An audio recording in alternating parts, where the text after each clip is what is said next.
Hi there everyone, it's Tony Paladin, Managing Partner at LCP Global Sports Consulting Group, and today I'd like to speak a little bit about sports analytics and whether predicting sport is either a science or an art.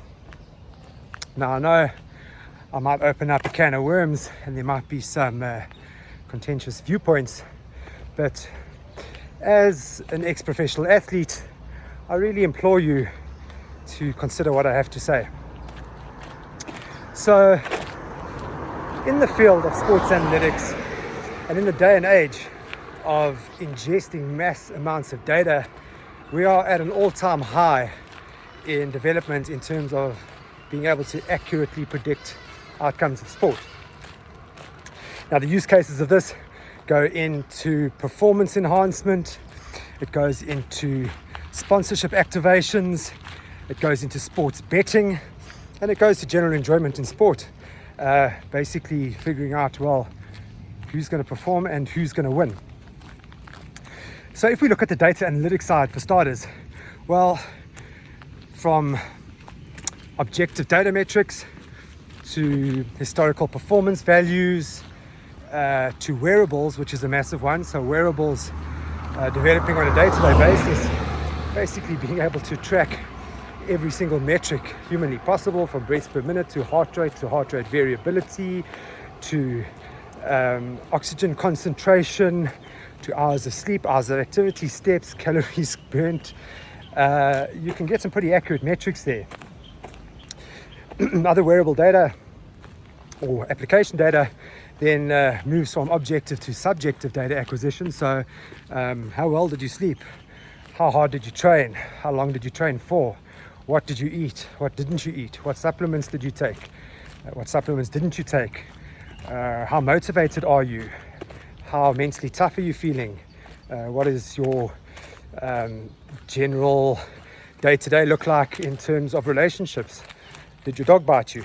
All sorts of things that also play into the big scheme of things with regards to taking a snapshot of how a particular athlete is at any given point in time and whether they are in a position to train harder or train less, or perform or not perform, and whether they should be selected for an upcoming event or not. This also plays into tapering strategies.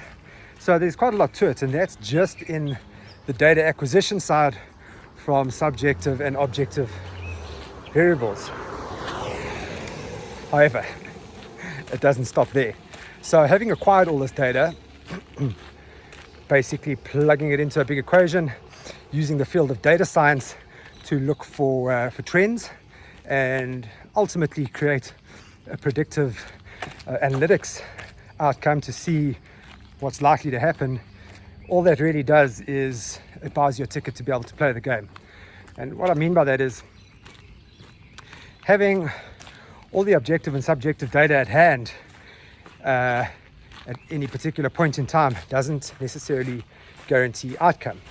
And this is where we talk about the marriage of science and art. So I go back to my original question, is can we consider sports and can we consider sports analytics a science, or is it an art?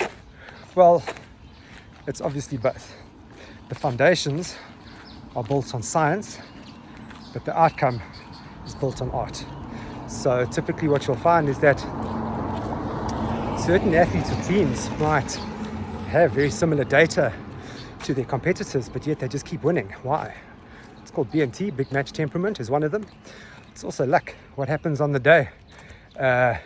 If you've got a football team that is exceptionally good and they train in a very hot and humid and dry environment, take that same football team and put them in a wet, rainy, slippery environment, are they necessarily going to perform as well? You don't know. They might be competing against a team who's got less promising objective data in terms of their skills and their fitness, but they're more accustomed to playing in a cold, wet, rainy, slippery environment. There's a good chance that they might outperform the better team on paper, but that is not conditioned to play in those in that environment. So we can forecast this across a number of sports, but really the big point I'm trying to get across to you is that don't put all your eggs in one basket when it comes to data analytics and bringing that into data science and sports science. Really, as I mentioned before, it basically just buys you a ticket to be able to play the game. But ultimately, and this is where the fun part comes in, is that artificial intelligence and machine learning cannot predict sports outcomes. They can get close. They can get very, very close. But ultimately, the art, and hence the beauty of sports, still relies on what happens on the day.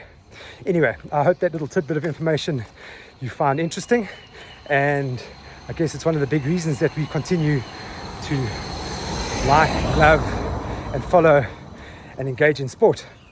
Anyway, I hope you all having a great day and doing something active today. Cool, cheers, take care.